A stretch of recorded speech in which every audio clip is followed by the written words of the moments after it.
నిర్మల్ జిల్లా సోన్ మండలం గంజాల్ toll plaza సమీపంలో NH44 జాతీయ రహదారిపై ఓ ప్రైవేట్ బస్సులో అగ్ని ప్రమాదం జరిగింది. నాగ్పూర్ నుండి హైదరాబాద్ వెళ్తున్న బస్సులో ప్రమాదవశాత్తు షార్ట్ సర్క్యూట్తో మంటలు చెలరేగాయి. డ్రైవర్ అప్రమత్తమై బస్సులోని ప్రయాణికులను వెంటనే కిందికి దింపడంతో ప్రమాదం తప్పింది. ఈ ప్రమాదంలో బస్సు పూర్తిగా దగ్ధమైంది. విషయం తెలుసుకున్న సోన్ సిఐ రామ్ నరసింహారెడ్డి, ఎస్ఐ సంతోషం, రవీందర్లు ఘటనా స్థలానికి చేరుకుని ఫైర్ ఇంజిన్ సహాయంతో మంటలు ఆర్పారు.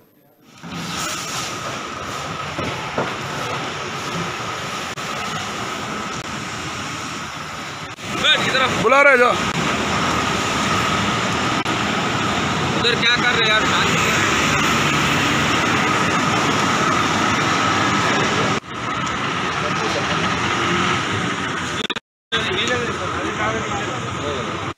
తేదీ 15/11/2022 తెల్లవారుజామున అందాజా 3 గంటల ప్రాంతంలో పూజా ట్రావెల్స్ బస్సు నాగ్పూర్ నుంచి హైదరాబాద్కి వెళ్తుండగా సోన్ మండలంలోని గంజాల్ టోల్ ప్లాజా దాటగానే పొగ రావడం జరిగింది బస్సులో నుండి.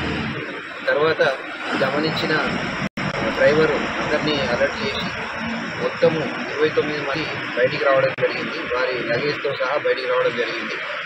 తర్వాత కొద్దిసేపటికి బస్సు మొత్తము కాలిపోయినది. ఈ సంఘటన మీద